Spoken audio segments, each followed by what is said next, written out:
करने वाला काम, फिटनेस आपने करनी है। अब आपने वो कैसे करनी है उसका फार्मूला अपने जहन में बना लें। 2 दिन जब इनसे डिस्कस कर लें, 2 दिन से ज़्यादा आप किसी भी प्रोफेशनल खिलाड़ी को हार्ड ट्रेनिंग नहीं करा सकते, किसी भी मसल लगातार हार्ड ट्रेनिंग। मतलब आज मैंने पुशअप किए हैं ना बहुत ज़्यादा, तो कल भी मैंने पुशअप किए हैं बहुत ज़्यादा, तो तीसरे दिन नहीं जा सकते, बॉडी में इतनी कैपेसिटी नहीं होती, वो रिवर्स हो जाएगा मामला। तो इसलिए 2 दिन आप हार्ड सेशन लें, तीसरा दिन ऑफ होगा। ये फिर याद रहेगा, माइक्रो साइकिल पर हम 7 दिन की ट्रेनिंग बना के दे रहा हूँ। तो इसके साथ एडिशन क्या है कि 2 दिन से ज़्यादा रेस्ट भी नहीं करनी। अब वो रिकवर नहीं हुआ 1 दिन से, तो 1 दिन और रेस्ट दे दें, तो कितना सिंपल फार्मूला है। इस पे चले सारी जिंदगी, कोई मसला नहीं होगा। और तीसरी चीज़ है वो पल्स रेट, जो मैंने कहा था, अगर उसको आप सीख लें, आप तो मैराथन वाले तो उनको लाजमी सीखो। मैं जो 10 साल मैं नेवी में रहा हूँ, पुरानी बात है काफ़ी, 97 में ना तकरीबन, तो वहाँ से मैंने जीतना शुरू किया। मुझे सिर्फ पल्स रेट आती थी, जिसकी वजह से मैं ट्रेनिंग कराता था उसको ना।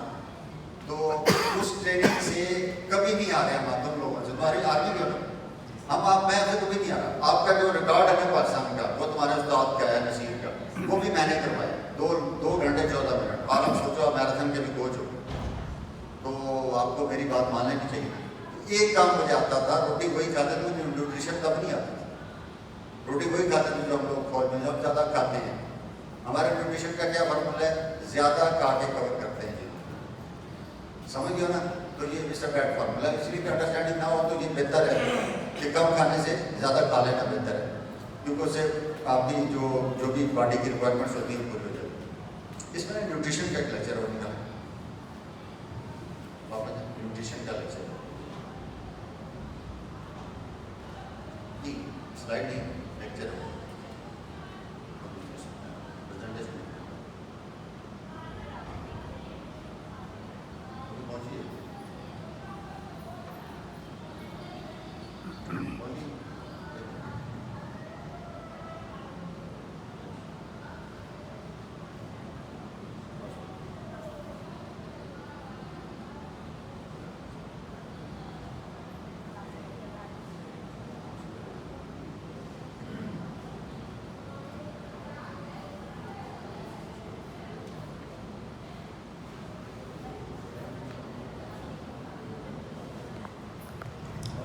चलिए मैं बात शुरू कर लेता हूँ।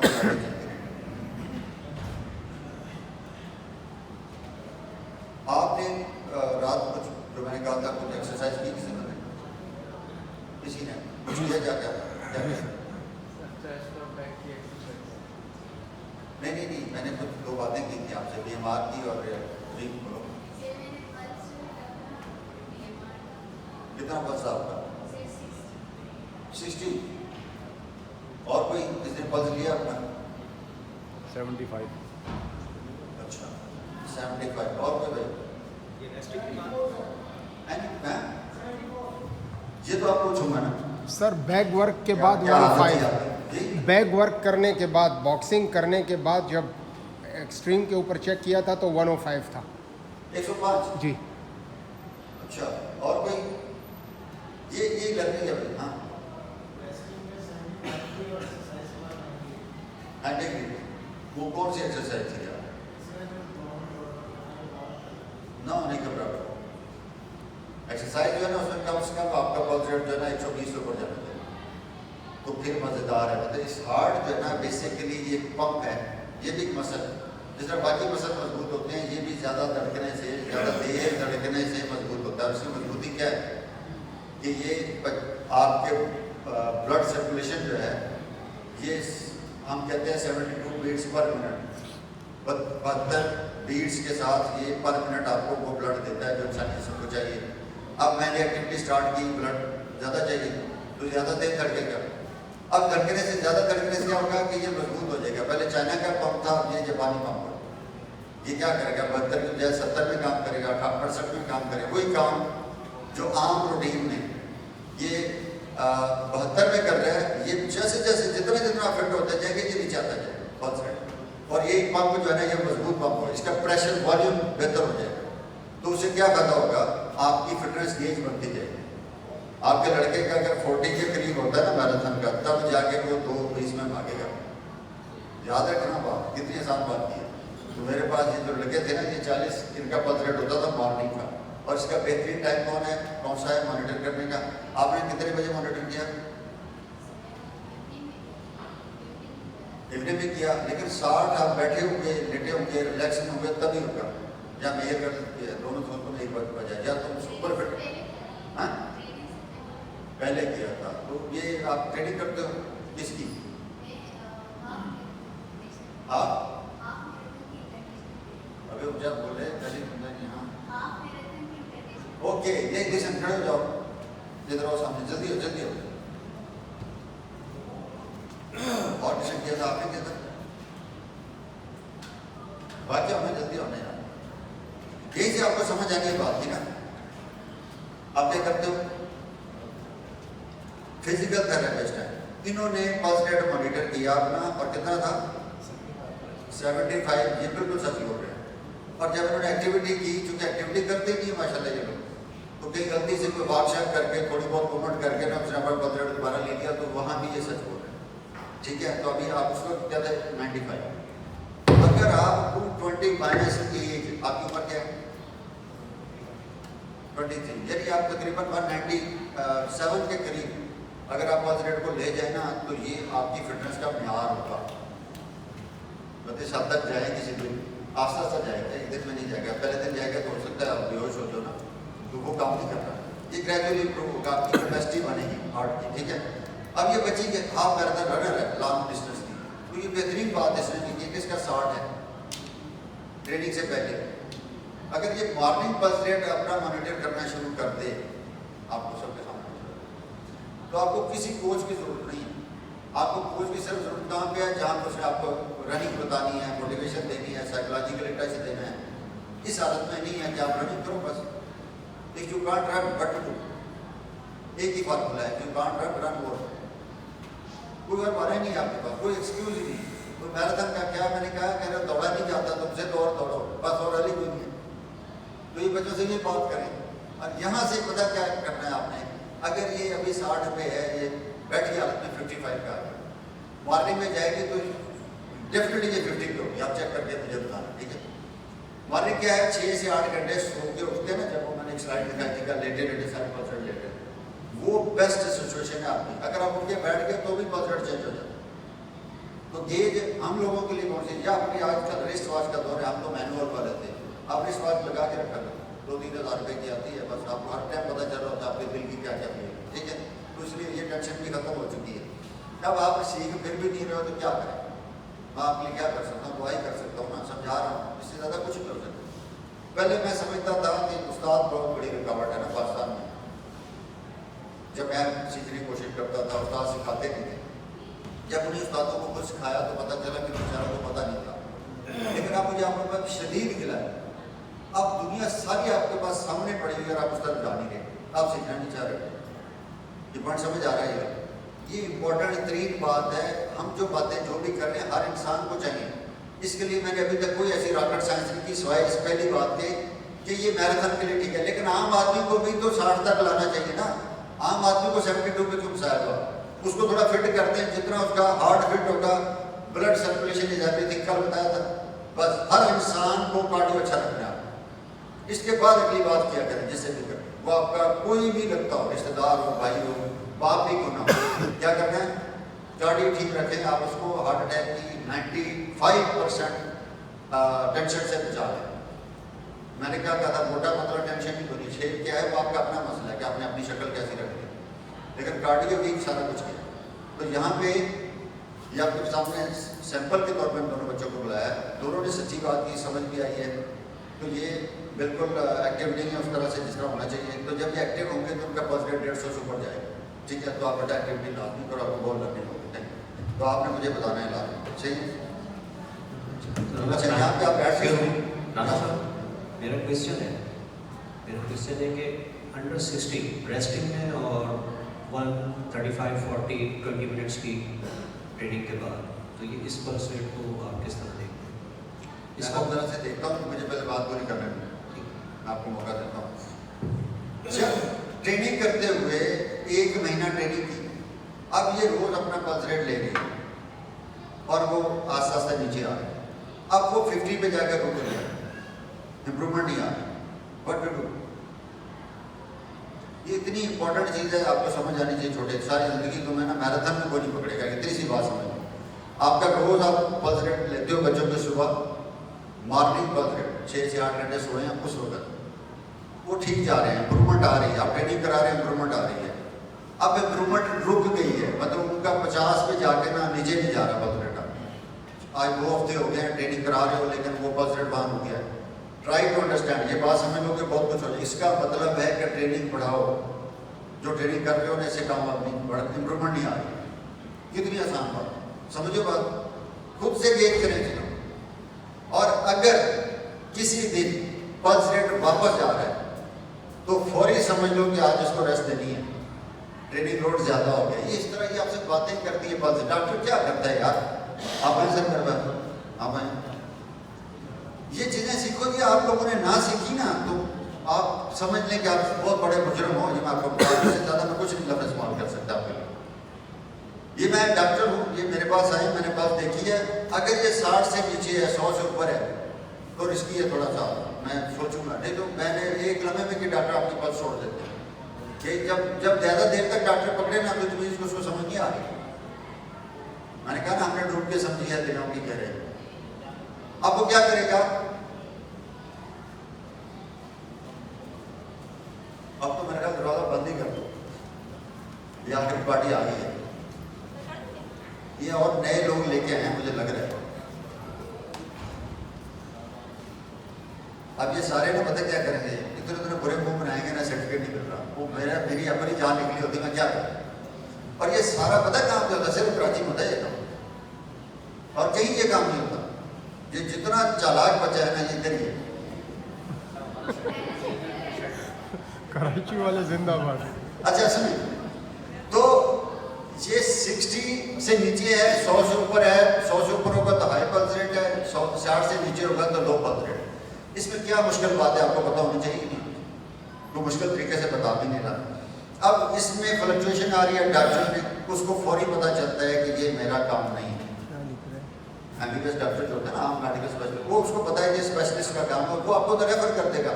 या फिर वो मैंने कल बताया था, वो आपकी जेब देखेगा कि इसकी जेब में पैसे कितने हैं, गाड़ी चाबी कैसी है, उस हिसाब से आप तो उसकी डील हुई होती है उधर अपना लेबोरेटरीज में, तो अपने आराम से गाड़ी आपसे लगा लेगा। 150 का काम जो 100 रुपये में होना है, पैराडॉल देके वो आराम से 1.5-2 लाख में आपसे ले लेगा। तो इसलिए खुदा के लिए थोड़ा थोड़ा समझें चीज़ों को, ये कोई मुश्किल चीज़ें नहीं थी।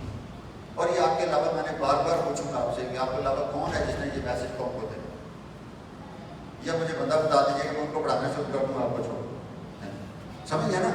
मुझे रास्ता दे दें, मैंने रास्ता निकालना ही निकालना है। तो मैं तो आम आदमी को भी अपने साथ अटैच कर चुका हूँ। यहाँ हम लोग भी बैठे हैं क्लास में, इस तरह के बहुत सारे लोग अभी लोग आते हैं इस्लामाबाद में जो हेल्थ समझना चाहते हैं ना, वो लोग बड़ी तेज़ी से, देखिए जो सीखना चाहता है ना उसके लिए ये बातें बहुत आम है। जी के बारे में थोड़ा बताएंगे। एक बच्चे को शिन हो गई है, अगर पूरा महीना रिकवरी दे रहे हैं, उसके बाद रिकवर नहीं और रेस्ट भी दे रहे हैं, सारे तरीके इस्तेमाल कर रहे हैं, गोली होते पानी वाले, बर्फ वाले, वो भी इस्तेमाल करते हैं, मगर उसकी शिन खत्म नहीं हो रही सर। हाँ भाई, डॉक्टर्स, फिजियोथेरापिस्ट, इसके सवाल मुझे समझ आया, आपको तो सवाल भी समझ नहीं आया। उसको शिन हो गई है। शिन क्या होती है? हाँ, शिन हो गई है बच्चे को, नहीं समझ आई ना। किसी ने कहता हमारे पास आया था, आप अपना अपनी जुबान में समझाएं शिन के, नहीं वाकई नहीं समझ आई ना। अब बताओ मैं क्या करूँ, डॉक्टर को समझ नहीं आई तेरी बीमारी।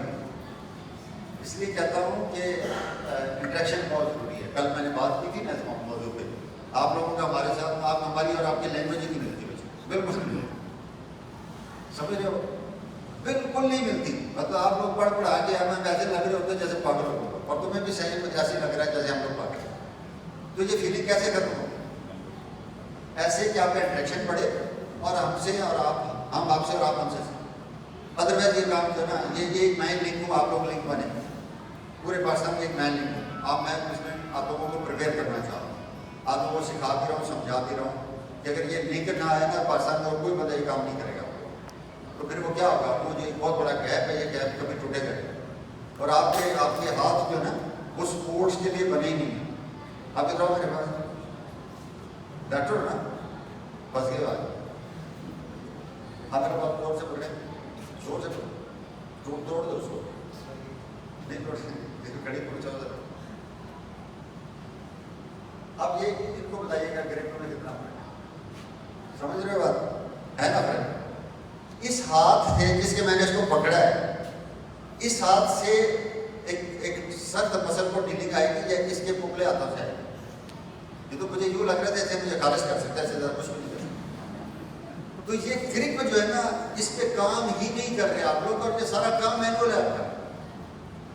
तो जब आपका बेसिक ही ठीक नहीं है तो मैं कैसे आपको मानूं कि आप हम लोगों से बेहतर हो सकते हैं? तो मैंने कल कहा था कि मसाज करना, मसाज सेंटर बनाना, लेयर के लिए मसाज करना बहुत बुरी बात है, मैं उसको बिल्कुल लाइक नहीं करता। लेकिन मेरे मसाज से अगर मेरी माँ मेरा बाप सुख में आता है या किसी को रिलीफ मिलता है, इससे अच्छी क्या बात हो सकती है? इसका मुझे जवाब दें आप लोग। तो आप लोग मसाज सीखें, मसाज से बहुत बड़ी थेरापी मसाज। ये देखें है क्या, ये क्या, यहाँ पे हम जाता है, यहाँ कम है बजा।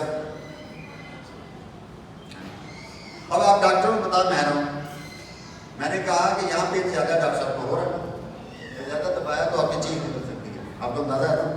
और यहाँ पे आपको किसी प्रेशर से पेन नहीं हो रहा, वजह बताओ।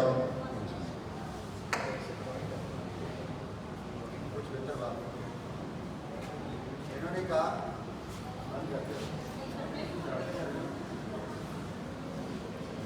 ये नए मेहमान आगे क्या बेचारे, अभी सब इधर आया, ऐसे के कपड़े पहन के आए, आप जल्दी में सुनिए।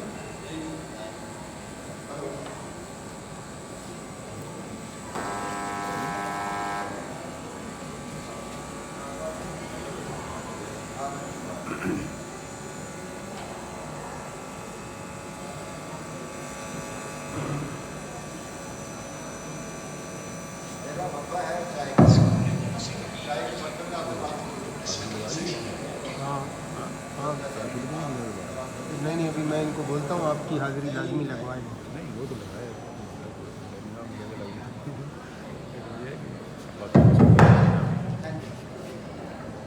Okay, listen ji please. तो ये अभी इन्होंने लफ्ज बोला है कि क्या बोला है, जॉइंट अटैचमेंट का, अभी भी आपको समझ नहीं है, समझ गए ना? मैं कह रहा हूँ बात समझना और समझाना सीखे, कल से ये समझा रहा हूँ आपको। बहुत सारी बातें आती हैं, यकीन करें ट्रांसफर नहीं हो रही आपसे बात, किसी से भी नहीं हो रही। तो इसलिए मैं आप लोगों से दरख्वास्त करता हूँ कि बात वो करें जो सबको समझे। हमारे सारे ये मसल्स हैं, है ना, इसमें तो इत्तेफाक करते हैं, और सारा मूवमेंट किससे हो रहा है? मसल से हो रहा है। मेरे मसल ने पुल करना है तो मूवमेंट हो रहा है, तो मसल क्या नॉर्मली पुल, ये बात हुई थी, एग्रीड? अब आप उसको अंग्रेजी बोलते हैं तो आपको खुद समझ नहीं आ रही आप क्या कह रहे हो, तो इसलिए अवॉइड करें, इसकी जरूरत नहीं है, पब्लिक को जरूरत नहीं है। आप आम आदमी से बात करना सीखें, आपकी तालीम अपनी जगह, तो उसको रिस्पेक्ट देना हमारी मजबूरी है, ठीक है? अब इसके बाद क्या है, अब पुश कहाँ से होता है? पुश हड्डी करती है, ये सब जोर मार कर गए, आप मार कर गए, ये हड्डी मसल कौन कर रहा है? कोई बात नहीं, मैं इन चीजों को आती हूँ। ओके, मैं क्या कह रहा हूँ, अब ये पुल कौन सा मसल कर रहा है इस मूवमेंट में? ये मेरा हाथ में धक्का दे रही है, और पुश कौन क्या चीज कर रही है? हड्डी। गौर करें जरा, ये हड्डी से पुश हो रहा है, पुल तो ये कर रहा है, मूवमेंट कहाँ पे? हड्डी में हो रही है, हड्डी धक्का दे रही है। तो ये टेक्निकली बातें समझ आएंगी तो ट्रेनिंग डिजाइन करना आसान होगा। आप कॉपी पेस्ट करते हो, उससे अवॉइड कर लें बस। कितनी सादा तरीके से आपको पता समझा रहा हूँ। क्या करते हैं? कॉपी पेस्ट करते हैं, आपको मसले ही समझ नहीं आ रहा कौन सा कहाँ यूज करना है। तो इसलिए ट्राई टू अंडरस्टैंड। स्पोर्ट्स के अंदर मैंने कल आपको एक मिसाल दी थी कि हैमस्ट्रिंग जो है ना, ये हमारा ठीक नहीं हो सकता, इसकी ट्रेनिंग ही नहीं है आप लोगों के पास, स्पोर्ट्समैन के पास तो बिल्कुल ही नहीं। तो जब भी आपका ये मूवमेंट जो है ज़्यादा देर तक होगा, रनिंग में हो, फुटबॉल में खेलते हो, ज़्यादा देर तक होगा, तो ये दोनों को पैरेलल चलना होता है। अब ये कितना मजबूत मसल है, किसी आप उठा जंप लगाते हो बड़े अच्छे, और हैमस्ट्रिंग जब उसकी बारी आती है तो वो कमज़ोर होता है। कल मैंने एक उंगली से आपको साबित किया था, डॉक्टर साहब का तो बहुत ही बुरा हाल होगा, देखिएगा ये ऊपर उठाएंगे, ये यहाँ से ऊपर नहीं ला सकता, देख रहे हो आपके सामने है यार, ये देख रहे, दोबारा एक उंगली है मेरी, मतलब साबित करके देते हो, उससे ज्यादा क्या करो? समझ रहे ना बात?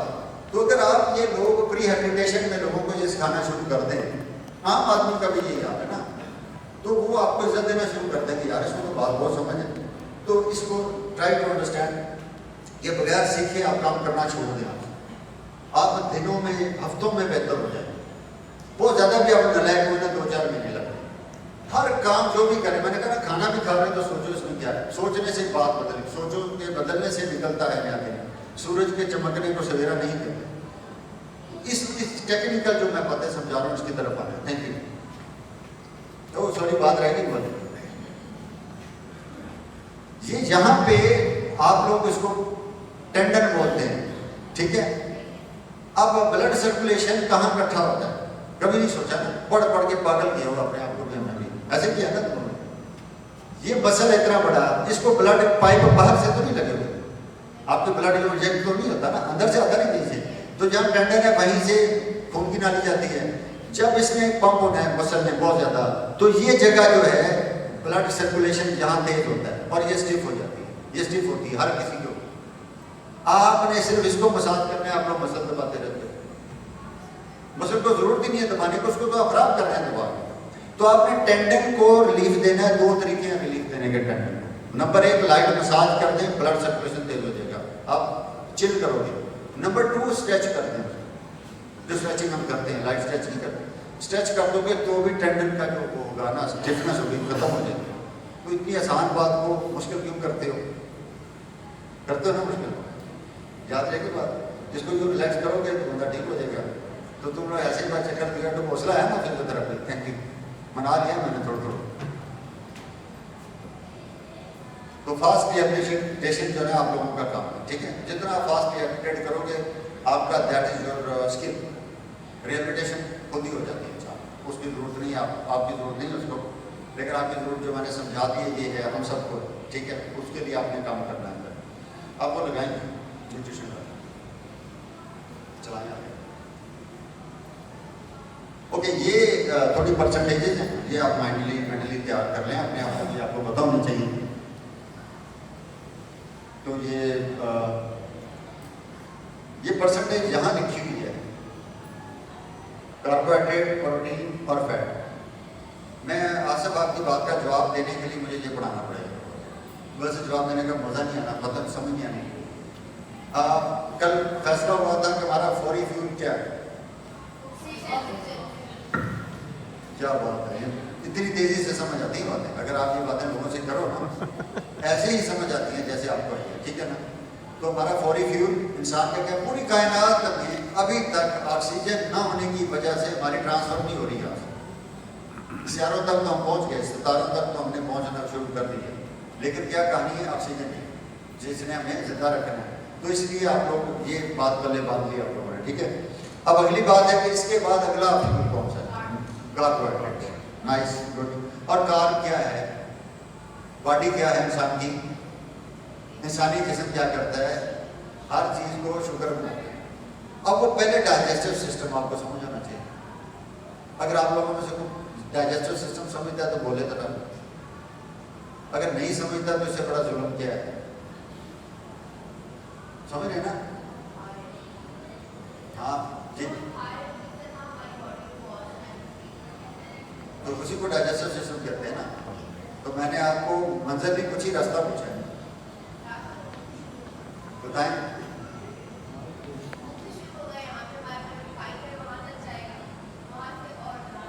आ जाए फिर ऊंचा बोलो तो सुन नहीं रहा। आप डॉक्टर हो यार, इधर कोई बात नहीं, बताएं उनको। आपको कल क्लास पढ़ानी पड़ सकती है, मैं ठेका थोड़ी दिया मैंने, पढ़ाएं उनको पता चले कि डाइजेस्टिव सिस्टम कहाँ से। अब एक मैं लेमैन हूँ, मैं एक पीटी मास्टर हूँ, क्या कह रहा हूँ, और ये एक डॉक्टर है, इसमें 70 लाख रुपये लगा। मुझे लोगों ने पैसे दे के पढ़ाया, मैं इतना तेज था, मैंने 1 रुपया अपनी पढ़ाई पे खर्च नहीं किया। 3.5 करोड़ मेरी तालीम पे खर्च हुआ है, लेकिन सारे मेरे स्कॉलरशिप हैं, समझ आई। और नालायक तरीन स्टूडेंट था अपनी लाइफ का। क्यों फर्क है आप दोनों में, कुछ भी और नहीं। मैंने सिर्फ सीखने के लिए पढ़ाया था। मैं आपकी बात भी नहीं सुनूंगा अगर मुझे पहले से आती होगी। अगर आपको नई बात बताओगे तो हो सकता है मैं सबको छोड़ के आपकी बात ही सुनूँ। तो लर्निंग के कुछ मेथड्स बनाएं जिंदगी में, और इज्जत दें जो लोग आपको सिखाते हैं। अपने जहनों से जेलसी निकालें इस तरीके से। ये गंदगी जो है ना इस कौम के अंदर भरी हुई है ना, मेरी सक्सेस में सबसे बड़ी कौम, मेरी रुकावट जेलस लोग हैं। मैं किसी का कुछ नहीं बिगाड़ता, किसी का कोई नुकसान जिंदगी में मैंने नहीं किया। आप देख ले, हिस्ट्री उठा के देख लें मेरी। लेकिन यकीन करें जो जेलस है ना उसका कोई इलाज ही नहीं, वो बस अल्लाह का छोड़ा हुआ है, बाकी में कुछ नहीं कर सकता। तो ये प्लीज़ डॉक्टर साहब जरा इनको समझाएंगे इंसान क्या करते हैं। इधर आगे तो लाइट पड़े, आपके इधर पैसे खर्च किए हैं हम लोगों ने, मैं आपका मतलब ये कि बड़ा हो सकता हूँ, तो मुझे आज फख्र होगा कि आप इनको डाइजेस्टिव सिस्टम समझा। डाइजेस्टिव सिस्टम बेसिकली हमारी बॉडी में जो हम खाना खा रहे हैं वो किस तरीके से हजम हो रहा है और हमारी बॉडी को उसकी ज़रूरत की चीज़ें किस तरह से मिल रही है, उसको हम डाइजेस्टिव सिस्टम आसान अल्फाज में कह सकते हैं, जो कि शुरू हमारे मुंह से होता है। यहाँ पे एक नाली होती है, मैं सिंपल अल्फाज में बात करूँगी, पाइप होता है, वहाँ से वो खुद ब खुद करता है। मेरा इख्तिलाफ यहीं से शुरू हो गया है, ये मुंह से शुरू नहीं होता, समझ गए हो? ये मुंह से शुरू होता है अंधे का। किसका? अंधे का, जिसकी आंखें नहीं है उसका ये मुंह से शुरू होगा, आपका आंख से शुरू होगा। इसीलिए मजहब में भी कहा गया है कि देख के खाओ, देयर इज समथिंग। आप किसी चीज को देखते हो तो जायका दिमाग में आ जाता है, उस जायके से आपके मुंह में सलाइवा बनता है, एंजाइम जो बनते हैं, अंग्रेजी बोलते हो ना आप लोग, तो मैं वो भी आपकी खत्म बोल रहा हूँ, इनके लिए नहीं बोल रही थी। जो पानी आता है ना मुंह में, वो उस चीज का आता है जो आप देखते हो। आपने देखा है कि मुंह में गई है तो लेट हो चुके हैं, वो जो डाइजेस्टिव सिस्टम है उसने जाके मदद करनी थी सलाइवा से, वो नहीं कर पाता, तो आपको क्या होता है, फिर फूड एलर्जी होती है। आपने डूब के समझी है दरिया की गहराई, समझो कोई मुश्किल बात कर रहा हूँ तो आपको समझ क्यों नहीं आती? आप क्यों नहीं सीख रहे हैं? इसमें कौन सी मुश्किल बात कर रहा हूँ? इसमें क्या है? इसमें खिलाड़ी इंसान सारा कुछ आता है कि नहीं आता? तो आपको ये बातें आ जाएगी। ट्रेनिंग तो मैं पहले पेट रहा हूँ कि आसान काम है, वो करना मुश्किल है, उसको समझना या कराना कोई इशू नहीं है। उसकी कैलकुलेशन ऐसे बनती हैं, आपकी मसले यहाँ पे हैं जो आप एड्रेस नहीं कर रहे। इन चीज़ों को आपने सीखना है।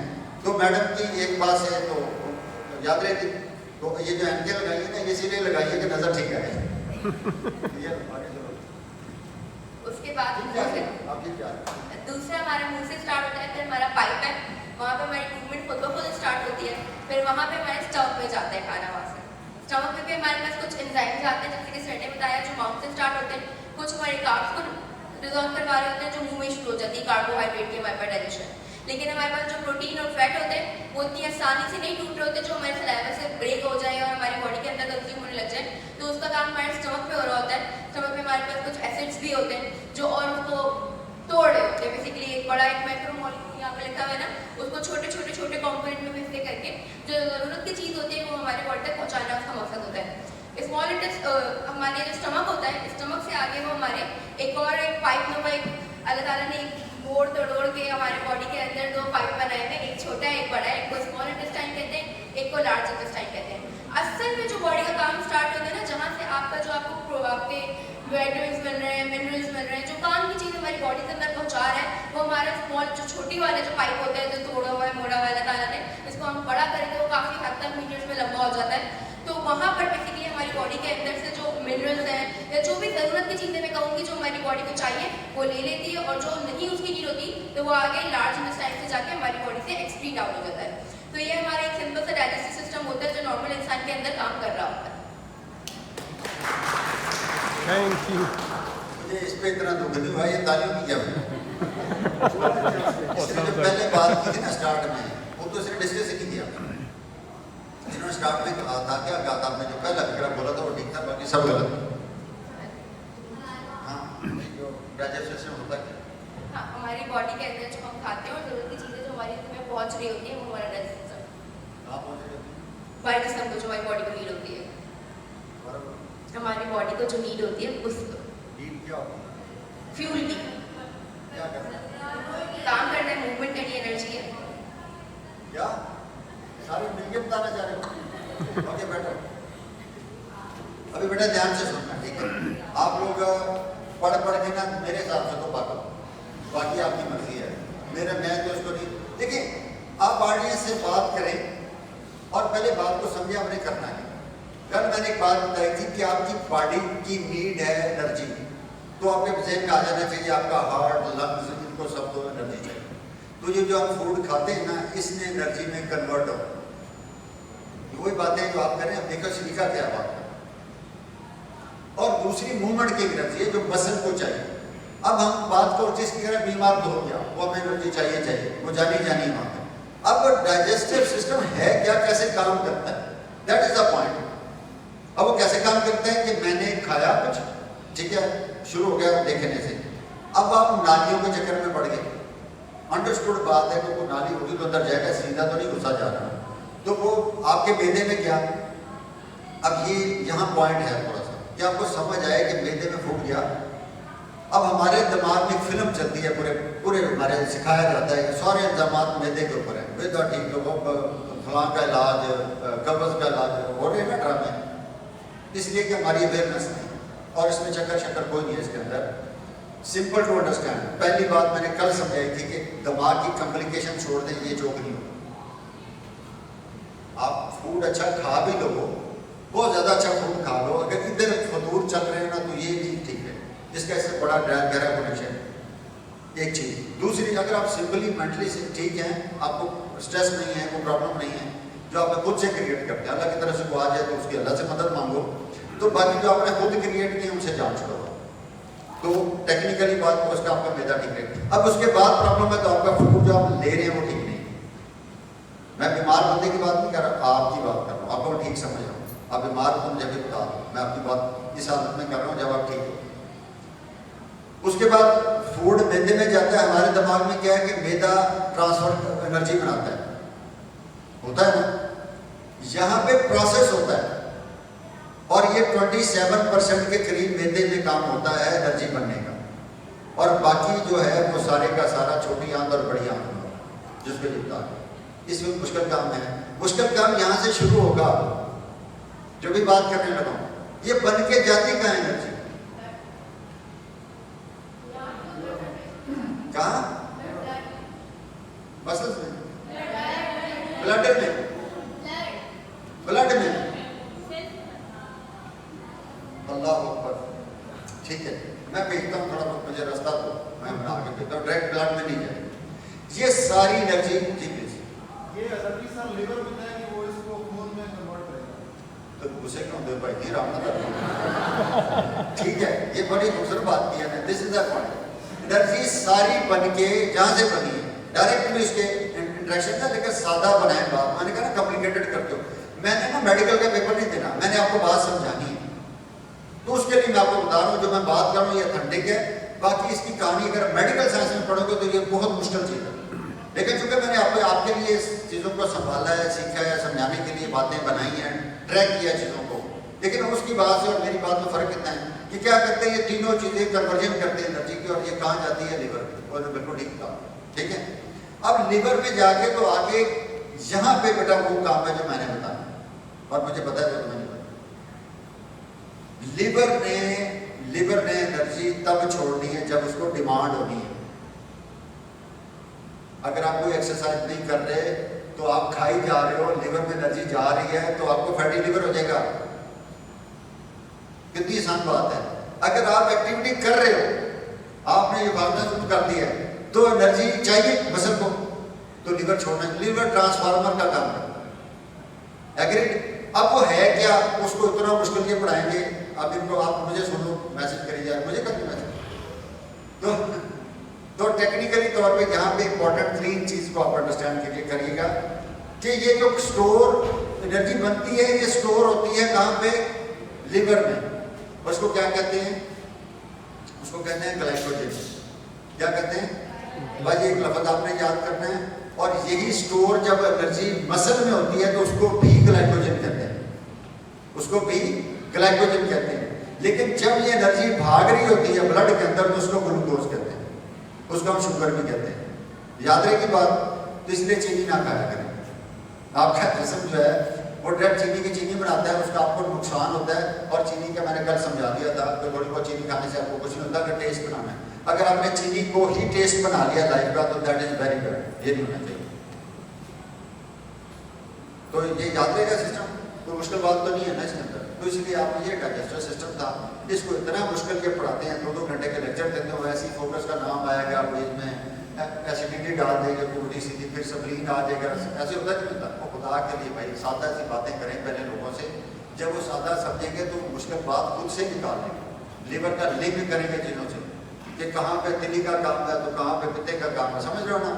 अब सारी चीज़ें इकट्ठी ठोकी जा रहे हो, वो जो चीज़ें मतलब ऐसे है कि मैं क्लास पढ़ा रहा हूँ और साथ में मैं ये भी वरीड हूँ कि ये मेहमान बैठा हुआ, वो भाई इसके बाद में डिस्कस हो जाएगी, पॉइंट समझ आ रहा है।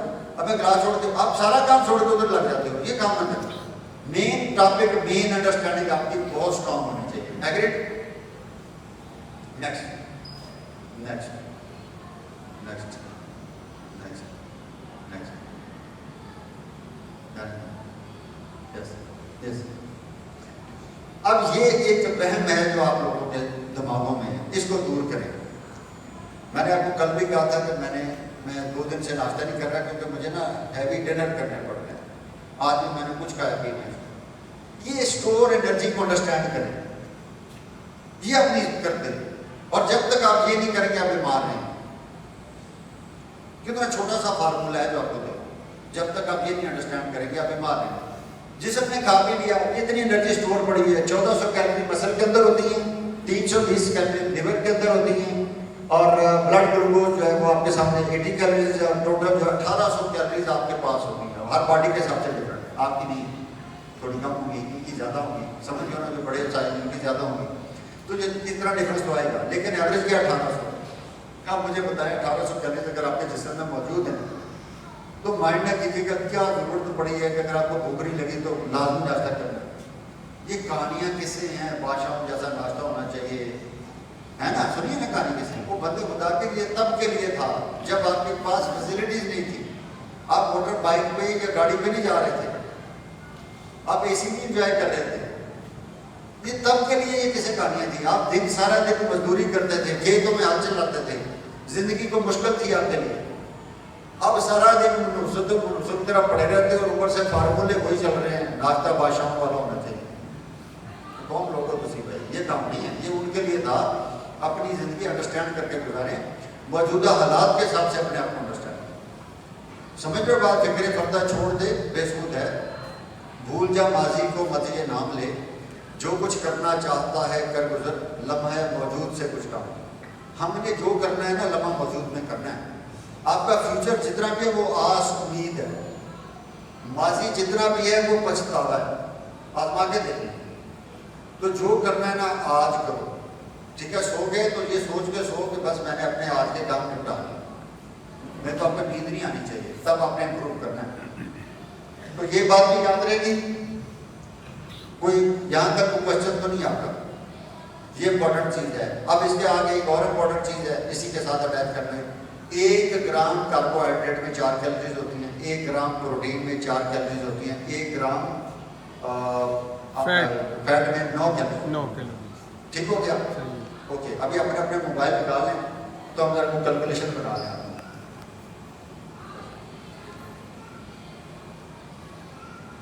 कैलकुलेशन बनाते हैं ना किस चीज़ की। कार्बोहाइड्रेट किन चीज़ों में होता है? आप नेट पे लिखे आपको मिल जाएगा। फैट किन चीज़ों में होती है आपको लिखे मिल जाएगा, कोई मुश्किल बात नहीं है। लेकिन ये करते क्या है, ये इंपॉर्टेंट है, इसमें मैं आप लोगों से बात करना चाहूँगा, ठीक है। उसके बाद फिर हमारा आखिरी टॉपिक होगा जो उन्होंने सवाल किया था कि हमने इसको कैलकुलेट करना है कैसे। इसमें कोई लेबोरेटरी पास्ता में इस तरह की नहीं है कि आप हर टाइम ऐसे टेस्ट होगा, आप चीज कैसे कुछ करनी। हमारे फूड, हमने ना मिलावट की इतनी बड़ी सजाएँ लिखी हुई हैं अकराम साहब, मिलावट की इतनी बड़ी बड़ी सजाएँ लिखी हुई हैं, वो सजाएँ हैं बस लिखने में है, अमलन हमें किसी को शर्म नहीं आ रही। हम अपने फूड को कितना नाखालस करते जा रहे हैं, और जो वो नाखालस करने वाली फैक्ट्रियाँ वाले हैं ना, कसम से उनके अपने बच्चे भी मर रहे हैं। क्यों? इसलिए मैं अगर मुझे टाइम मिला तो उसको मैं आपको तहकीक समझा दूँगा। फिलहाल मैं आपसे जो बात करना चाह रहा हूँ वो कैलोरी के हिसाब से अंडरस्टैंडिंग आपकी डेवलप करना चाह रहा हूँ। कार्बोहाइड्रेट होता है किन चीज़ों में? गले में होता है, अनाज में होता है, फ्रूट्स में होता है, ठीक है। आपकी बेकरी आइटम में सारी में होता है, शुगर में, ये सारी कार्बोहाइड्रेट, ये फॉर एनर्जी।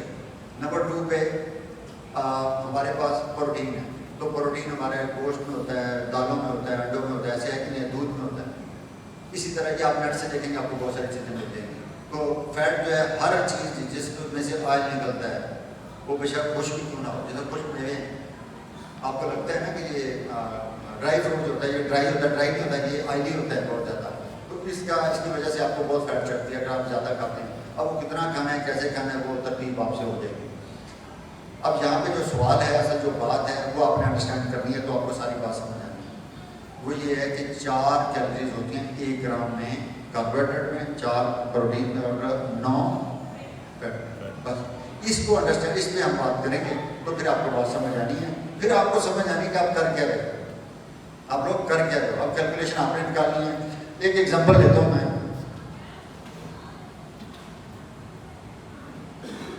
ये एक मेरे पास, इसको एग्जांपल ले लें, खीरा है, खीरा, ठीक है, या टमाटर है। डॉक्टर साहब सुन रही हैं, अभी मेरे साथ रहिएगा, इसके पैसे नहीं दूंगा, ठीक है, लेकिन आप लोगों ने जितने दिए ना उनसे वापस जरूर लो, जिन्होंने इतनी बड़ी बड़ी डिग्रियाँ दी आपको।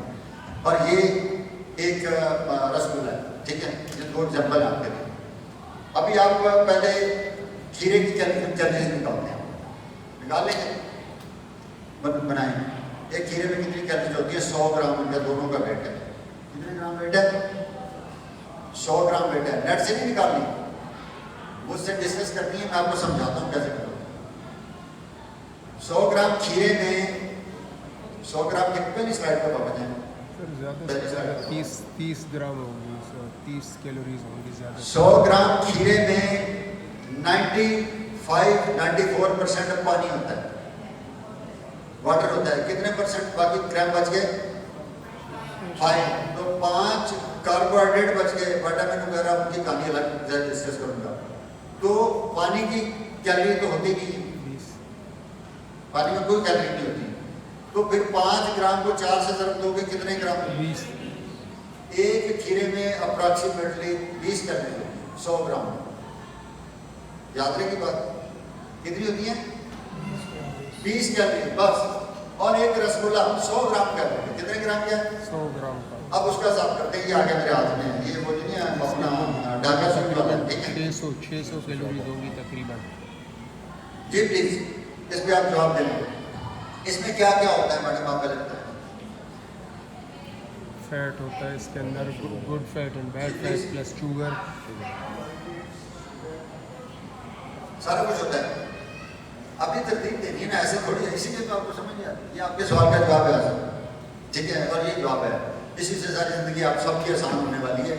लेकिन अगर ध्यान से बात समझें, किसी को समझ नहीं आती तो रिपीट कर लें, जिसको समझ नहीं आती तो आप बात रिपीट कर लें, उससे कोई मसला नहीं है। पहले रसगुल्ले को समझें।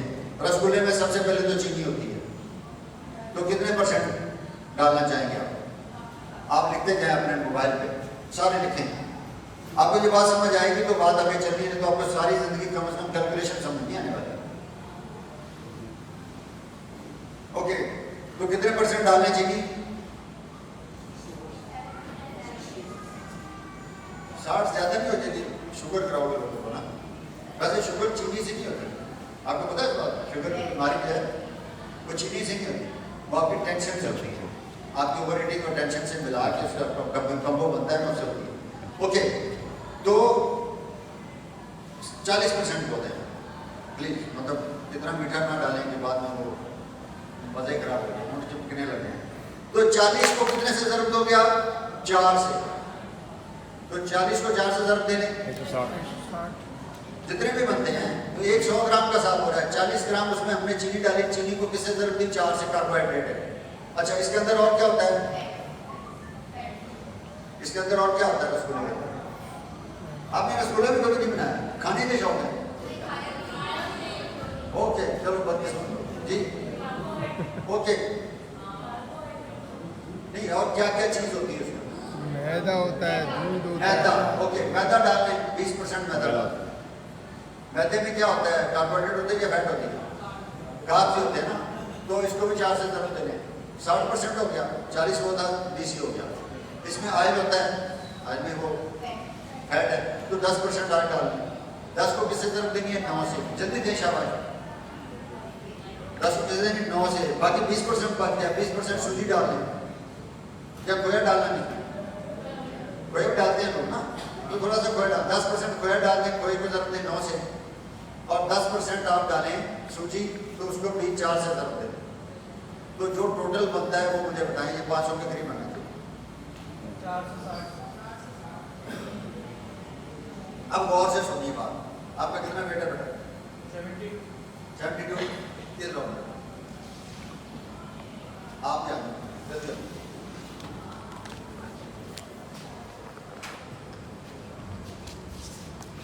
एक रसगुल्ला तकरीबन 500 कैलोरी होती है 100 ग्राम, तो 20 कैलोरी होती है 100 ग्राम खीरे में। तो जो आपका वेट भी कम करते हैं सब्जियां खिला के, तो ये कहानी है, आपको कैलकुलेशन नहीं आती, आप वो बनते हो। और है क्या, कोई रॉकेट साइंस नहीं है इन चीज़ों में। अब जो रॉकेट साइंस है वो समझाने लगा हूँ। आपका कितना वेट है?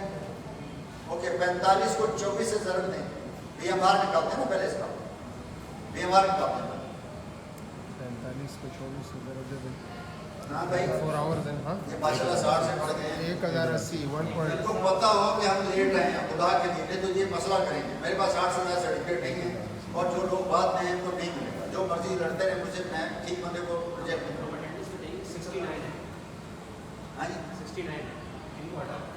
69 हो चुके थे नहीं, सर्टिफिकेट तो 69 है हमारे पास। जो लेट आए थे उनको पता होना चाहिए लेट आए, वो कर देखते हैं, उनको फिर देखेंगे, बड़े हो जाएंगे फिर उनको सर्टिफिकेट। ओके जी, कितना निकला ये 45 का? 1080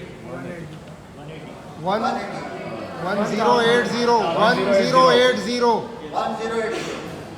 इस बच्ची को अगर ये 2 रसगुल्ले खाए ना तो 24 घंटे के लिए कुछ नहीं खाना चाहिए। अब सोचो जरा प्रॉब्लम कहाँ पे, इधर है प्रॉब्लम सारा। ये जो अंदर की भूख है ना, इधर की, ये पल नहीं रही। इसको नहीं चाहिए 2 रसगुल्ले खा ले 24 घंटे में, ये 2 रसगुल्ले के 3 टाइम में खाने भी खाए। पूरे सिस्टम में ये प्रॉब्लम है। आप कैलकुलेशन समझते नहीं, आप समझ एक बात। तो हम क्या करते हैं, ये बड़ा प्रॉब्लम है हमारे अंदर कि हम कैलकुलेशन नहीं समझना चाहते। अब आप कहेंगे ये लेबॉर्टरी टेस्ट होगा वो बात की बात है, पहले जनरल टेस्ट से तो पास हो जाए आप। लेबॉर्टरी टेस्ट होगा जिसको कैलकुलेशन देनी है मरीज के लिए, आपके लिए नहीं। आपको ये जनरल अंडरस्टैंडिंग से आप फूड एडजस्ट करें तो मसला नहीं याद रहेगा। अब ये कर क्या रही है, ये मैराथन रनर है। अब ये देखेंगे कि मैं 4 आप आधा घंटा ये वॉक करें ना बंदा, तो 300-400 कैलोरीज जाती हैं। आधा घंटा वॉक करें तो जिस्म ज़्यादा कैलोरीज खा रहा होता है। तो ये रनिंग करेंगी, बहुत ज़्यादा ट्रेनिंग कर लेगी, 1000 कैलोरीज खा लेगी। तो मतलब ये कि इसकी डिमांड तो पूरी हो जाएगी 4 रसगुल्ले खाने का, 2000 कैलोरीज कर ली है अपनी BMR समेत। लेकिन हमें क्या चाहिए, फिर क्वालिटी फूड चाहिए। तो क्वालिटी फूड के लिए हमें रसगुल्ले नहीं खाने। समझ लो बात, कैलोरीज उसमें भी वही है, लेकिन वो आप यूँ समझ लें कि वो जाली काम है, अच्छा काम नहीं, आर्टिफिशियल। तो आपने ऑर्गेनिक रहना है, आपने कोशिश करनी है कि आपने सादा गज़ा खानी है जिससे आपकी अब इनका देख लें, आपका कितना है? ओके, 70 को 24 से ज़रूर है।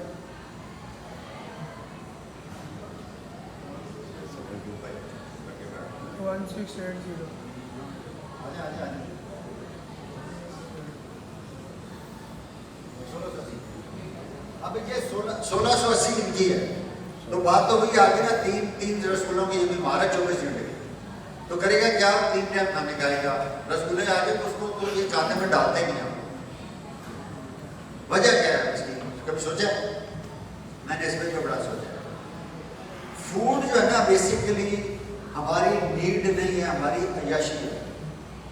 क्या कह रहा हूँ, हम नीड बेस्ड फूड नहीं लेते, हम मज़े के लिए फूड खाते हैं। जब आप मज़े लेंगे जिससे कैलकुलेशन खत्म हो जाता है। मज़े की कोई कैलकुलेशन है ही नहीं दुनिया में। तो इसलिए अगर आपने फूड को अंडरस्टैंड, किसी को आपको बात करता है ना, उसको कहना है कि भाई अगर मज़े लेने के लिए खानी तो जितना मर्जी खाओ, अगर समझ के खानी है जो आपको चाहिए, नीड बेस्ड खानी है, तो फिर आपकी इतनी बनती है तो लोग कम खाने लगते हैं। तुम्हारे मज़हब में बड़ा सिंपली फार्मूला दिया गया, कम खाओ। हमारे मज़हब में बड़ा सिंपली फार्मूला दिया गया कि एक टाइम में सारा कुछ ना खा लो। हमारे मज़हब में बड़ा सिंपली फार्मूला दिया गया है तीसरा, कि आप लोग होलसमनेस इस्तेमाल करें। इसका मतलब है कि जो चीज़ें छिलके समेत खा सकते हो खाओ। समझ गए बात? आटा आप वाइट खाते हो, इससे बड़ा जहर है ही नहीं आपके लिए। इसमें छान नहीं होती, उसकी छान है ही नहीं। तो छान जो है वो कार्बोहाइड्रेट की वो चीज़ है, आपका फाइबर है, जिससे आपका मैदे का तौलिया होता है, जिसको आप कोजड़ी कहते हैं ना, तौलिया से बना होता है, बकरे का देखा होगा आपने। तो वो साफ ही फाइबर करता है, आप खा ही नहीं रहे तो बीमार तो होना। कहाँ तक भागोगे जब गलत काम करोगे? तो इसलिए प्लीज़ प्लीज़ प्लीज़ सिंपल सादा ज़िंदगी बेहतरीन है। ये पैकेट से जान छुड़वाओ। इसके अंदर देखें इंसानी जिसमें 2 फिल्टर कौन कौन से हैं?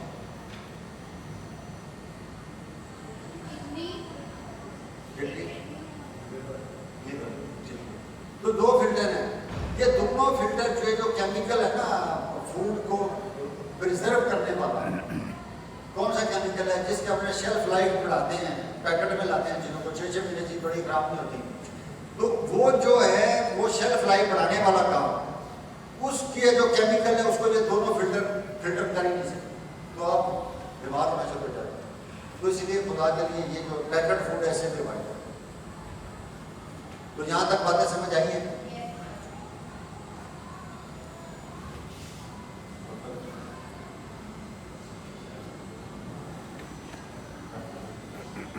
ओके, तो क्वेश्चन प्लीज। क्वेश्चन करते हुए डरने लगे मुझसे आप। अगर मैं आपको यहाँ बुला लेता हूँ ना, इसका मतलब ये कहता नहीं है कि आपको शर्मिंदा करना होता है। जो लोग यहाँ के बोलते हैं ना उनसे मुझे अंडरस्टैंडिंग होती है कि बच्चे को बात कितनी समझ आ रही है। और आप मैंने कल एक बात बता दी थी, जो भी सीखना है ना ये सोच के सीखा करो मैंने किसी को सीखा, तब आप इंसान के लेवल पे आते हो। अशरफुल मखलूकात की पहले दलील हुई, बाकी अगले कुल हम नहीं हो सकते। चले मुझे ये समझाएं कि अकल की दलील क्या है। आप अक्लमंद हो ना, ये गलतफहमी तो आप सबको, ठीक है ना, मुझे भी है। इसकी दलील क्या है बोलो ना। जितनी बातें मैंने की है ना, तो अक्लमंद होने की सिर्फ एक दलील है कि अगर आपको बात समझ आ गई है, बात ठीक है, तो आप उसमें अमल करें। जो अमल नहीं करता ना वो सबसे खतरनाक आदमी। समझिए बात, ये टेक्निकली सबसे आम बात मैंने आपको समझाई है कि आपको समझ आ गया, आपने अमल नहीं किया, मेरे लिए आप किसी काम के नहीं, बल्कि मैं परेशान हूँ कि यार इतनी मेहनत करके बात समझाई है, इसने अमल ही नहीं किया, तो मैं उस बंदे की तरफ जाता हूँ जिसको अपनी बात समझ नहीं है, जो आपको बेवकूफ़ लगता है। लेकिन उसको 10 दफ़ा समझाऊंगा, अगर उसको समझ आ गई तो उसने अमल कर लिया, तो मुझे वो आपसे अच्छा लगने लग जाएगा और आप समझोगे कि यार ये हमसे ऐसा बिहेवियर क्यों है इसको लेकर। तो फिर आप ये सोचने की बजाय, अपनी गलती ढूंढने की बजाय मेरे अंदर गलतियाँ ढूंढते रहते हो। तो ये काम हम करें। आपको जो बात समझ आ गई, मेरी आपसे बातें हो रही हैं, मजाक नहीं है ये, तो आपने अगर अमल नहीं करना तो फिर मैं तो आपको नहीं लाइक करूँ, मेरा तो अपने टाइम जाया किया ना। तो मेरे पास एक ही ज़िंदगी में कीमती चीज़ है और मेरा वक्त है बस, बाकी मैं किसी चीज़ को वैल्यू नहीं देता। मुझे और किसी चीज़ में इंटरेस्ट लाने दिया ही नहीं मेरा।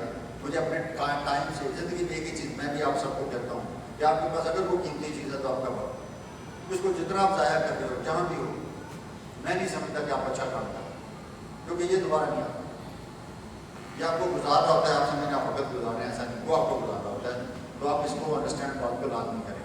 तो अकल की दलील क्या है? अमल में है। और अकल की इंतहा क्या है?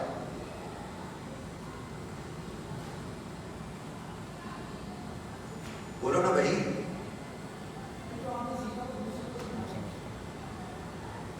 नहीं, ये इंतहा नहीं है, ये अच्छी बात है, ठीक है जी। नहीं समझे ना? तो अकल की इंतहा है हैरानगी।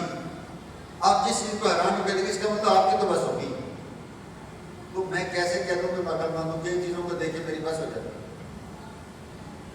तो आप सब ना बस समझिए बात, हम सबका एक लेवल है जिसमें हमें बात अंडरस्टैंड होती है। ये हो ही नहीं सकता कि हम अकलकुल हो जाएं, तो इसके लिए हमें टीमिंग करनी चाहिए, हमें एक दूसरे को साथ लेके चलना। मैंने फुटबॉल में तो जरूरत पड़ गई किसी को खिलाने की, अब मैं उधर अपनी कारीगरी डालता हूँ, बंदा है मेरे पास बात करता हूँ।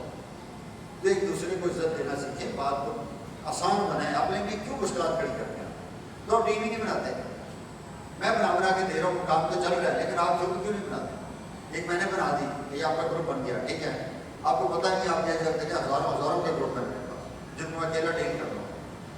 अब उनको गाइड कर रहा हूँ, वो आगे ग्रुप बना रहे हैं। हम लाहौर में एक लड़के ने बड़ा अच्छा काम किया है, तो उस तरह फैसलाबाद में सलमान है, क्रिकेटर है, 206 नंबर के वाला, उसने अपनी अकेडमी बनाई है, उसने चैनल भी बनाया मेरे कहने। मैंने फुटबॉल तो नहीं सिखानी है यार, किसी फुटबॉल के बाद मेहनत नहीं करनी, नासिर में करनी करता है, करे नहीं, मैं तो रास्ता दे रहा हूँ, मतलब ठीक कर रहा हूँ ना। आप अपने इतने बड़े डोमेन है, आप लीग करेंगे, बॉडी बिल्डर का दोस्त है मेरे, बहुत अच्छे। आप लोगों को बताता हूँ मैं कि बॉडी बिल्डिंग जो है ना, अभी मैंने जब स्टडी किया ना स्पोर्ट्स को, तो 432 432 स्पोर्ट्स के बाद ही आती है। कितनी के बाद? ये 433 स्पोर्ट्स है, 433 स्पोर्ट्स है। और अगर इसको आप इसको देखें पाकिस्तान के अंदर, तो हमारा सारे का सारा जिम इनके पास है। क्या क्या जिम जो है ना, उसका कॉन्सेप्ट ही इनके साथ है, हमारे साथ है ही नहीं, उसका तलक नहीं है। 40 कितनी स्पोर्ट्स का 432 स्पोर्ट्स है, इनको कोई तलक नहीं है। वो मैंने जोड़ा है पिछले 30 साल लगा के, जोर लगा है ही नहीं है बिल्कुल। ये ऐसे करके ना चले तो बॉडी बिल्डिंग समझती नहीं है जिम का काम, वे जिम में और बंदा जा ही नहीं सकता। ये कॉन्सेप्ट था पाकिस्तान का, मैं मजाक नहीं करता। और बड़ी बुरी तरह से लोगों ने मुझे स्टार्ट में निगेट किया। अब अडॉप्ट करते करते अब तो हेल्थ सेंटर लोग बनाने लगे, अब तो इनकी खैर नहीं। समझ गए ना बात? उसकी वजह है कि आप लोग जिस तरह के डॉक्टर लोग आ गए हैं ना, इससे बड़ा एडवांटेज होगा हर बंदे को। आप ये बात छोटे गौर से सुनो, एलोपैथिक दुनिया में इसका कोई फ्यूचर नहीं है, ये मजबूरी है। एलोपैथी क्या है? मजबूरी है, इसका कोई फ्यूचर नहीं है। अगर दुनिया में किसी का फ्यूचर है तो फिजियोथेरापिस्ट है। पाकिस्तान में आप लोगों से बात हो नहीं रही, और आप इंडिया को साथ वाले कंट्री को उठा के देखें, उनके फिजियोथेरापिस्ट की बातें सुने। 2007 में मैं वहाँ पढ़ा के आया था, ठीक है। अब उनका एटीट्यूड देखें, वो हमें किसी खाते में नहीं लिखते। मैं उस्ताद था उनका, जो उनको ये बातें बता के आया था कि तुम्हारा फ्यूचर है। और ये पटियाला से लड़के स्टार्ट हुए, पटियाला में मैं पढ़ाया था मैं, तो पटियाला से वो लड़के फिजियोथेरापिस्ट स्टार्ट हुए। अब पूरे इंडिया में वो शायद पढ़े, वो क्या कर रहे हैं? वो सारा कुछ कर रहे हैं जो अगली स्लाइड में आपको, ठीक है सर।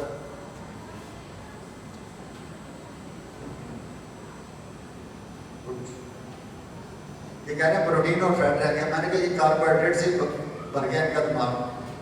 अच्छा चलें, प्रोटीन क्या करती है? अब फंस गए ना डॉक्टर, अब बेटा तुम फंस गए।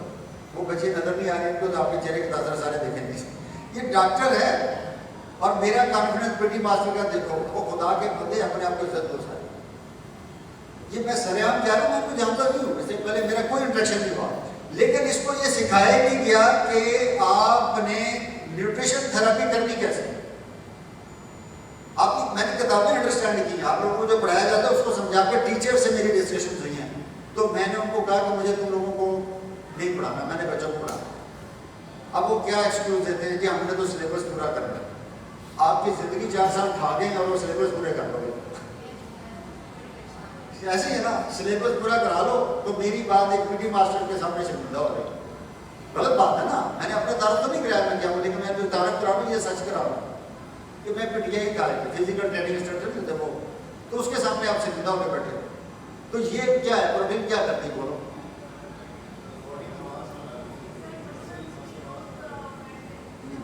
आपसे पूछा, डॉक्टर से आपको पता है तो आपकी मेहरबानी। जी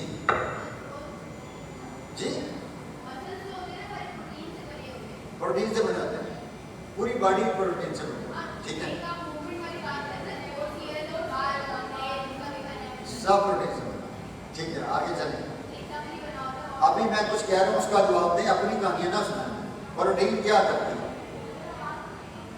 मिलके बताओ, सारों को बुला नहीं सकते। आपसे मेरा प्रॉमिस है कि आप सारे ठीक बता दो, 1,000 रुपया नाम। इतना कॉन्फिडेंस है, मैं आपको बच्चे बहुत अच्छी तरह महरूम में हकीकत है साहिब के तमाशे, ठीक है ना। हमने डूब के सब्जी या दरिया की जगह, वो ये है कि आपको रटा लगवाया गया। अगर आपको इस थेरेपी सिखा दी जाती ना तो आपको कभी ना भूलती, जिस तरह मैं बात कर रहा हूँ कभी नहीं भूलेगी। बस हमको क्या चाहिए, इंसानी जिस्म को क्या चाहिए? प्रोटीन क्यों चाहिए? पहला सवाल। आप सवाल तो करते कि अपने साथ सवाल कर लो, आपका जवाब आ जाएगा। हमें प्रोटीन इसलिए चाहिए, मसल को नहीं चाहिए प्रोटीन, इसलिए चाहिए कि जो भी हम एक्टिविटी करते हैं उसके लिए जिंदा रखना है मसल, तो उसको कहते हैं मेंटेनेंस के लिए आपको प्रोटीन चाहिए। तो पहली प्रोटीन क्यों चाहिए? 15% आपकी फूड में प्रोटीन होनी चाहिए। हम कुछ कर रहे हैं, नहीं कर रहे हैं, वॉक कर रहे हैं, जॉब कर रहे हैं, इसका ये कहानी अलग से।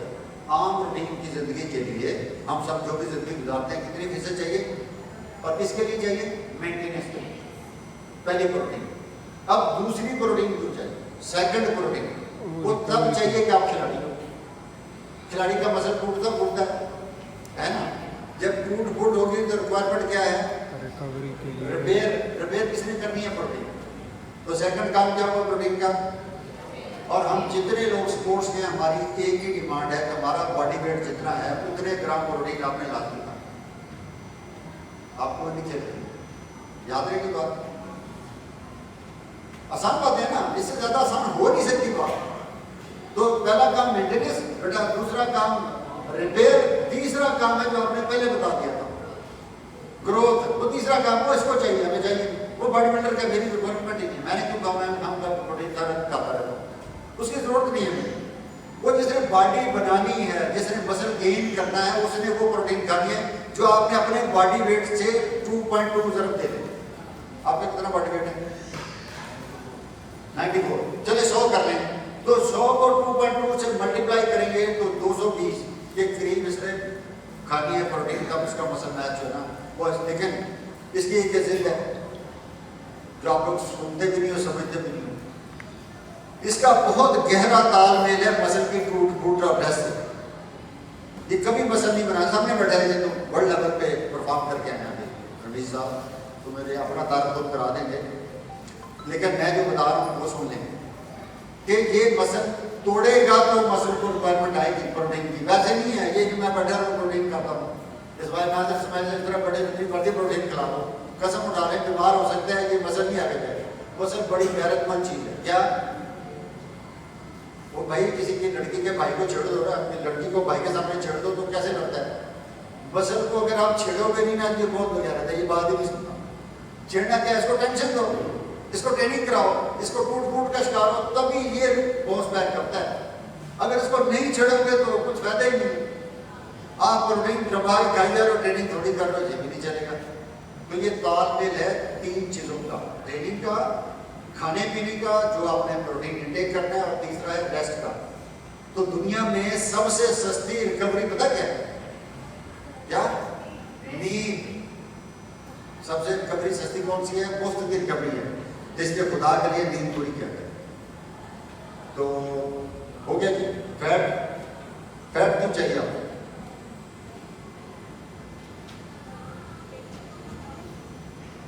चले हमारे लेक्चर को पिज्जा बाय करा अपना तरफ रहेंगे।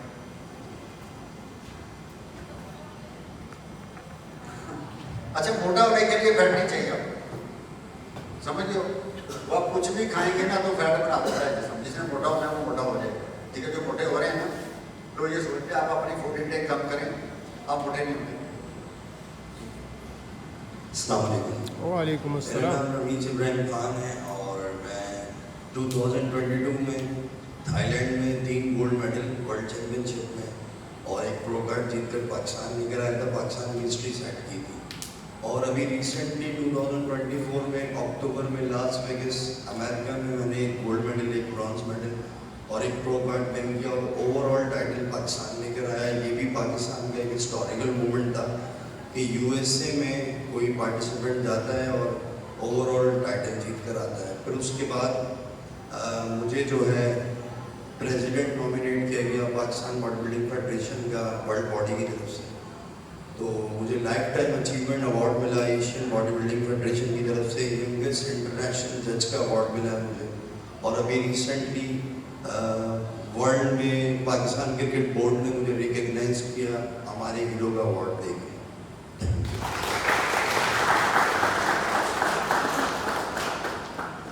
तो रमीज भाई ने अपना तारुफ करा दिया। मेरे साथ मसला ये है कि इन्होंने मुझे फ़ोन किया, तो चूँकि मैं एक ड्यूटी भी छोटी सी कर रहा हूँ, इसके साथ साथ इसको मैं बड़ा काम समझता हूँ, उसको मैं छोटा काम समझता हूँ, जो आपको बताने लगा। मैं डायरेक्टर हूँ पूरे पाकिस्तान की नेशनल फेडरेशन का। मेरे पास 58 फेडरेशन रजिस्टर्ड है पाकिस्तान में, उन सबको मैं हेड करता हूँ। उसमें बहुत सारा पैसा वैसा पड़ा हुआ है, बहुत ज़्यादा। वो हमने कल परसों को दिए, 2-3 करोड़ रुपये दिया उसको, ताइक्वांडो को और उसको स्क्वाश को। उस सिलसिले में आपने फ़ोन किया शायद, वही ना? तो उसमें ना आपके साथ ये मसला है कि बॉडी बिल्डिंग को हमने पाकिस्तान से फ़ारग कर दिया। ठीक है, ये सर आप बता दूँ, बॉडी बिल्डिंग वाले भी सुन रहे हो, बॉडी बिल्डिंग नहीं है पाकिस्तान में इस टाइम ना, मेरे साथ नहीं। आप मेरा वेबसाइट देख लें, स्पोर्ट्स कोड मैंने वहाँ से हटा दिया। ठीक है, तो उसकी वजह क्या है? उसकी वजह है कि आपके 7-7, 6-6 एसोसिएशन हैं, फिर फेडरेशन के अपने पड्डे हैं। तो मैं पड्डों से फाइट करता हूँ, दोस्त हैं मेरे सारे। ठीक है, आप वीडियो बना रहे हो उसके? जी सर। तो ये पहले मुझे तारिक परवेज नाम सुना हुआ है और शेख फारूक, इन्होंने खाना खिलाया 20 साल पहले पेशावर में। इनकी आपस में लड़ाई होगी। उसके बाद फिर सुहेल अनवर और ये जो शेख फारूक है, इन्होंने मुझे कोई 2017 में लाहौर में खाना खिलाया था, इनकी भी लड़ाई होगी, इसलिए मुझे खाना खिलाना वाले नहीं है। तो अब वो क्या मसले मसाइल है, इतना टाइम तो अपने पास होता नहीं है, तो लेकिन मैं मैसेज सरेआम देता हूँ, ठीक है। अब उसका नुकसान आपको होगा। अब आप ये करें कि इसको अपनी डॉक्यूमेंट बना के डायरेक्ट भेज दें, तो मैं इसमें हम आपको फेडरेशनों के जरिए डील करते हैं। ये बहुत मेरा प्लेटफॉर्म है जिस पे मैं आपको बगैर फेडरेशन के डील करता हूँ। जहाँ नेटवर्क के लोग बैठे हैं हाथ खड़े करें, इनके अलावा किसी फेडरेशन में मैंने बात नहीं की उनके साथ। उसकी वजह यह कि मैं चाह रहा हूँ कि हर बंदे तक बात, फेडरेशन में मसला ये है क्योंकि अपने अपने पक्के कोचेज हैं, वो उन्हीं के साथ काम चला रहे होते हैं, वो सीखने के मूड में नहीं होते, उनका अपनी कोचिंग लाइन सेट होती है उनके साथ, अपने बड़ों के साथ, तो ये पब्लिकली करने वाली बातें हैं नहीं। तो मैं बस ये चाहता हूँ कि आप लोग भला हो जाए, जितने लोगों को बात समझ आ जाए, गवर्नमेंट बना होता है, गवर्नमेंट ने पैसे खर्च करने होते हैं, तो इस तरह के कुछ मामला हैं। तो आपको मैं ऑन करता हूँ, लेकिन उसमें वो इवेंट क्या था, वो डॉग फ्री था नहीं था, वो चीज़ें मैं ज़रूर एड्रेस करूँगा, वो मेरा अपना एक मैकेनिज़्म है उसमें। बाकी मैं आपके लिए आप ना, मेरा काम ही है। तो वैसे मैंने कहा ना, मैं तो जिम वालों को चाह रहा हूँ कि आप लोग फिटनेस की तरफ ज़्यादा, क्योंकि जो बंदा आपसे इंस्पायर होकर आएगा ना, वो सेहतमंद रहने के लिए आता है आपके पास, तो आपको मेरी गाड़ी को धक्का नहीं लगा सकते, आपका सांस फूल जाता है। नहीं समझे बात? तो कार्डियो पे बात करने सीखने हर बंदे को आते हैं, मैंने ज़्यादा बातें नहीं कर, क्या करूँ, सिर्फ कार्डियो को अंडरस्टैंड करना शुरू करते हैं। लोगों को कार्डियो ठीक करें, शक्लें शेप बनाना कोई काम नहीं, मैं कोई काम समझते नहीं, बॉडी बिल्डिंग करना काम है। नहीं समझे बात? बॉडी बिल्डर समझ रहे हो? बॉडी बिल्ड करना ये काम है, ये शेप बनाना बस थोड़ा बहुत ठीक करना, ये तो काम ही बन जाता है। मैं बात फ्रॉड बनाया हुआ सबने, जिस तरह ये डिवोर्सल है, फिजियोथेरेपी, ये भी ऐसे लोगों को बनाया हुआ है। आप किसी बंदे को वैसे ही एक्सरसाइज समझा देना, एक हफ्ते में उसको समझ आ जाएगी कि मैंने कैसे ठीक करना है, लेकिन ये जो मसल की शक्ल निकालना है ना, दिस आर्ट, ये आर्टिस्ट होता है, ये आप लोग इसमें मैं आपको दाद देता हूँ, ये बड़ा मुश्किल काम समझ रहे ना। तो इसलिए आसान चीज़ को आसान बताएं, मुश्किल को मुश्किल बताएं। आप सारा गुड़ गुड़ कर देते हो, नाक की इज्जत बनती है ना, हमारी बनती है, समझ नहीं आ रही हो क्या। तो मेरा चाय पीनी चाहिए, आप लोगों को थोड़ा फ्रेश हो जाए, लेक्चर थोड़ा लंबा हो गया। हाँ कुछ कहना? नेवल जो स्पोर्ट्स हेड है प्लीज़ आएँ और अपना सेमिनार प्लीज़।